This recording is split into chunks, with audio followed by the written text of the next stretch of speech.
All right, welcome to Independent Living Thursday, everybody. This is the morning routine, and it is July 28th. And that right there, as you know, is Mr. Anthony, who is an independent dude. Yeah. He came to us years ago from a galaxy far, far away. He was a legend. He was a myth. Mostly, he was a man, and he needed independence. So he came where? He came to BCDI, right? Yeah, what he said. Yeah. Every Thursday we talk about independent living.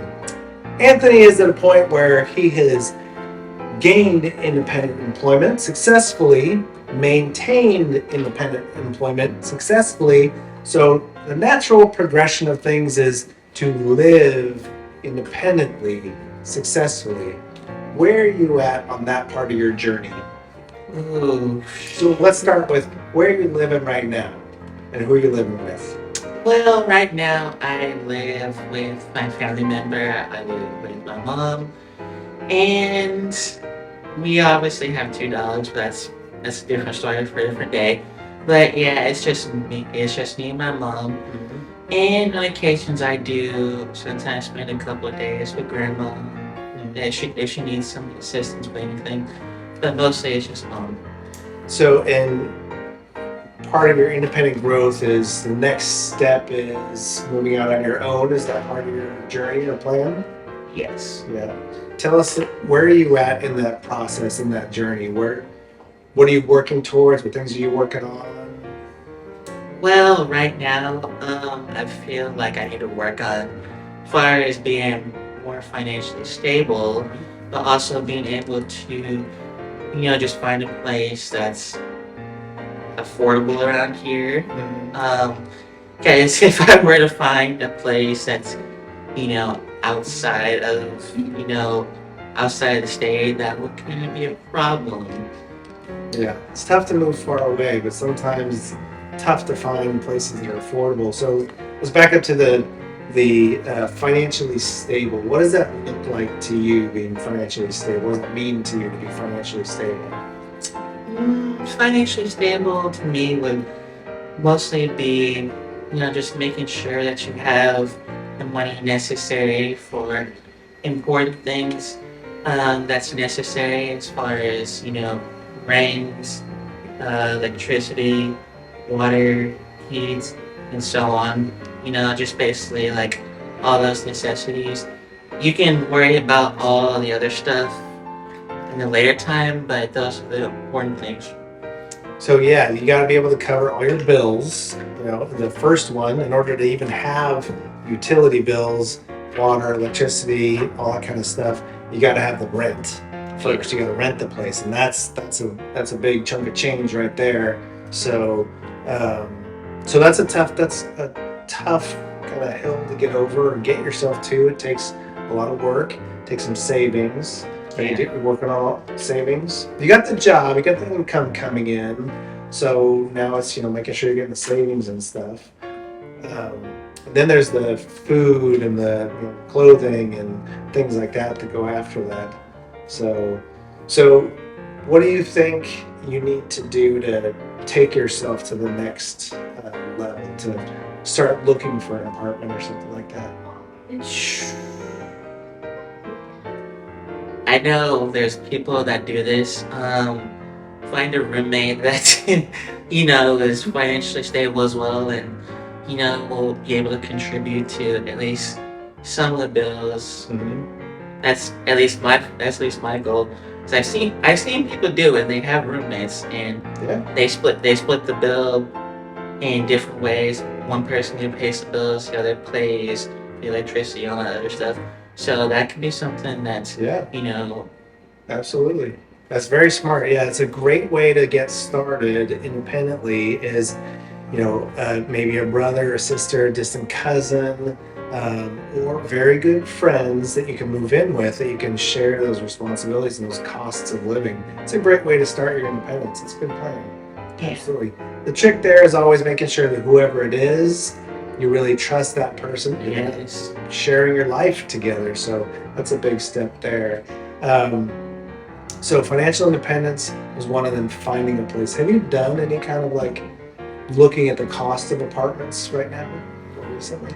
I have back in the day. There were some places that were here in Modesto. They looked nice, but the pricing was pretty difficult. And that was before I even had this job I'm working at right now. Yeah. So, yeah, it seemed next to pretty impossible to be able to afford a place like that. Yeah, so that's one of the big things about the. So you have two hurdles. One is the financial stability, but it's understanding, okay, how much do I need to be stable based on what is my rent going to cost and my utilities going to cost, right? So it's kind of cool to go out and explore some places with no intention of actually renting at the moment, but understanding what the costs are out there. Okay, there's these apartments over here in this part of town, and they're really costly. That's up here, and the utility, the total cost of living is way up here before I even get the food and luxuries. But then if I go over to these apartments over here, it's a little bit smaller, maybe not the as nice of a neighborhood, or further from the park or the movie theater or something like that, and the cost of living is a little bit lower, it's more affordable. So understanding that piece, getting out and exploring that is a good step as well.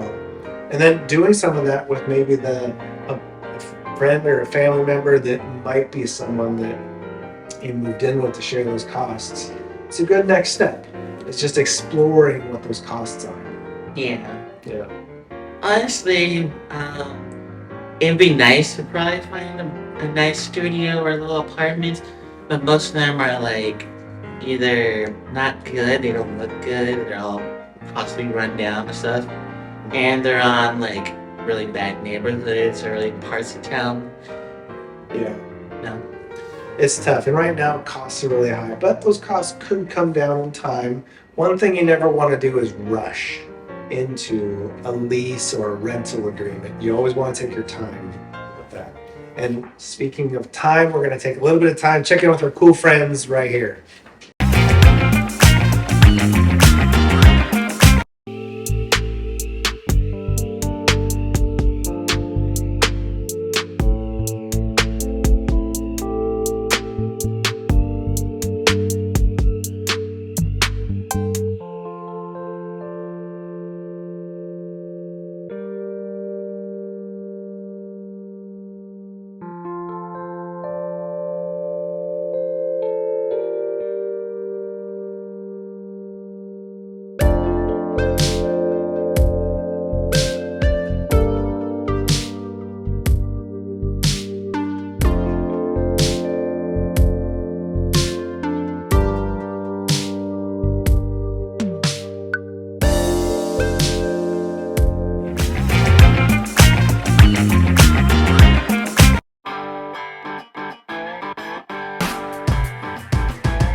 Hey, it's Thursday. Yes, that wonderful Thursday. I haven't talked about how wonderful Thursday is in such a long time. It's that day before Friday to only dream. No, I'm just kidding, guys. I hope we're having a great week. It is Thursday. It's a wonderful day, but let's go back in the bearded past with Zach. Today, I know you guys might be expecting something else, but we're going to try something else today, and we're going to go talk about a little history. And the history is, unfortunately today, and a sad news, it actually was a huge news. Today is the anniversary of the assassination of Archduke Ferdinand. Those of you who do not know, he was the heir to the Austrian-Hungary Empire. He was assassinated. His assassination then culminated into a lot of other things that then began World War I. And World War I, for those of you who don't know, and I won't go much more into it, but World War I, if you really want to get deeper into it, look into history and you're going to find out World War I really set the tone for a lot of the chaos, a lot of the things that we deal with now. And it's really amazing. You know, they do tell us, know your history so you don't make the same mistakes, right? Well, we turned around and started another war, not the United States, people. We started another one less than 30 years later. We didn't learn from anything, okay? So, with that being said, let's go on. An earthquake in the industrial city of Tangshan in 1976, China. Man, I did not know about this. 240,000 people died during this massive quake in 1976. I had no idea. That is very, very sad. Also, too, the classic film On the Waterfront, directed by Elia Kazan and featuring one of Marlon Brando's most iconic performances, was released in the United States. Marlon Brando, 1954. He was still acting up into the 80s. This guy has been around for a long time. Famous actor, The Godfather. Anybody? The Godfather? All right. And last but not least, 1868, the 14th Amendment to the United States Constitution, which granted citizenship and equal civil and legal rights to African Americans and slaves who had been emancipated after the Civil War, entered into force. So it was entered into force. Part of the Reconstruction was to enforce this law and to make it what it was. Unfortunately, it took many years for even a resemblance of these freedoms to start really coming into place. But you guys, I hope you enjoy the rest of your Thursday. Unfortunately, history doesn't always have happy endings.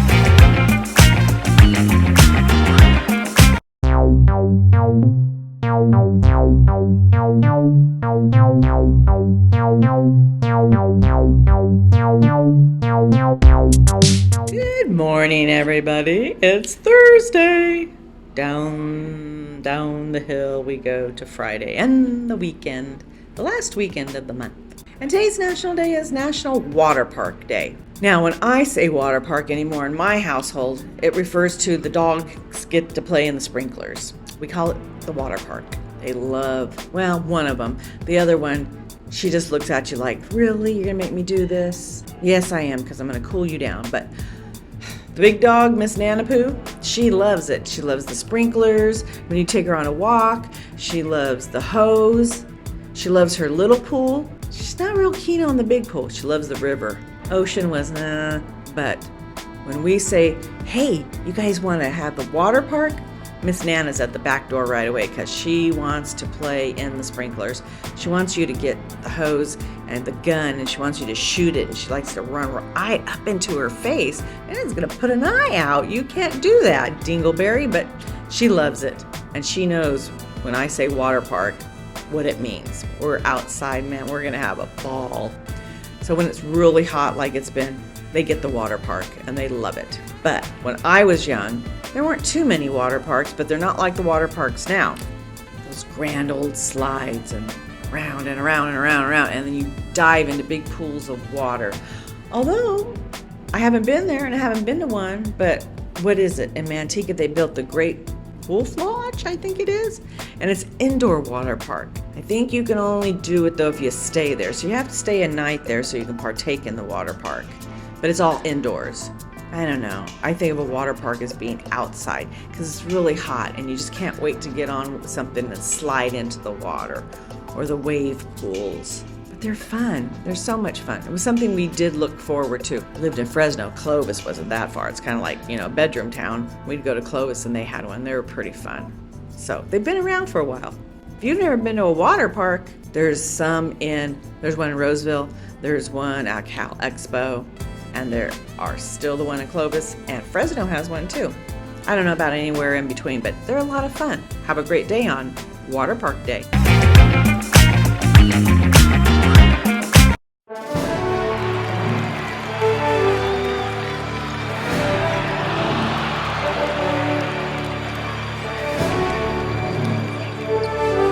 All right, how's it going, everyone? Welcome back to this locker room. Today we're going to be doing another episode of In the World of Sports with your host Alex Gonzalez. Let's get started. So today we're going to be talking about the NFL preseason, and as we all know, NFL is about to come back, but the regular season, as we know, starts September 12th, but the preseason kicks in August 4th. Next Thursday, and it's gonna be the Jaguars and the Raiders going head to head on the first game, and it only will last about 4 weeks in the NFL preseason. So if you guys have a favorite team, which team will make the Super Bowl? And I know my favorite team, it's the Denver Broncos. The NFL preseason starts August 4th, and that's gonna wrap it up for today. If you guys have a favorite team, tell us in the comments. Stay tuned in a few weeks where I'll be talking about the Daytona regular season finale. Until next time. Yeah. All right, and we're back with Anthony talking independent living, cool stuff, because he from his universe is a legend. Just kidding. Independent living, there's some cool things you can get out and do. If you're interested in learning more about, gainful employment that can put you in a place of being able to afford that independent lifestyle. Anthony works almost full time. How many hours a week are you working, do you think? It's usually between 4 hours at the most. And it's usually all week except for the weekends, but 4 hours a day, 5 days a week. yes. Yeah. My boss did mention to me that sometime later down the road, if you're up to it or if things start to, take a different route, he said that, he could think about extending my hours, something like that. Nice. But, he hasn't given me the go yet. They said that was a possibility just later on down the road. See, but you got your foot in the door at a good place where there's upward mobility options. There's options for more hours or better positions within a company. That's upward mobility. More hours, more pay, better positions. It's good that you're working in that direction and having those conversations with them. So if you guys are curious about Anthony's experiences thus far, Anthony's around quite a bit. He's a great resource. You should come up and talk to him a little bit. Anthony will tell you that when you're ready to get employment, that I say it all the time, but Anthony will attest. Zach's your guy. He's going to help you out all the way. When you have questions or concerns, even after you're employed, who do you go to for assistance? Zach. See, Zach's a great resource, not just getting the job, but maintaining the job. Everybody in the building is, but Zach is your guy. He's your key starting point, all right? All right, Anthony, thank you very much for coming in. Appreciate it. You guys coming up today, it is Thursday. Sure, we have 10:30. Sorry, I don't know why I was doing that voice. 10:30 exercise. 10:30 exercise. And then, it is the new Facebook Live 1 o'clock Calamity Cooking Workshop. Have you seen that? No, this is honestly the first time I've heard something about a Calamity Cooking Workshop. Yes, you gotta watch it to see it and believe it. So what happens is that one of the staff is gonna be cooking that day, but then other staff get 5 things out of a cupboard and 5 things from a store, and the person cooking doesn't know what they are, has to make something out of it. Sometimes it turns out okay, sometimes maybe not. Gary's gonna be cooking? I don't know if Gary's gonna be cooking. Oh, let Gary cook. I want to see it. I want to see what he makes. Gary might be on the list. But and sometimes in that independent living, hey, you know what? Funds are a little tight. We got to make do with what we got. I've been there. Sometimes it's a little rough, but you can have some fun with it too. So Calamity Cooking Workshop, you'll find out who the guest cook is going to be, and we'll see you guys. It's scary. We'll see. Might be. You never know. 1 o'clock Facebook Live, Calamity Cooking Workshop. Beyond that, have a great rest of your day, everybody. Anthony, as always, thank you for coming in. Thank you for having me in. And are you gonna break the screen again? I'm gonna try. On your aim. Ready? Totally missed. Yeah, but you did hit the window. That's right. See you guys. Bye.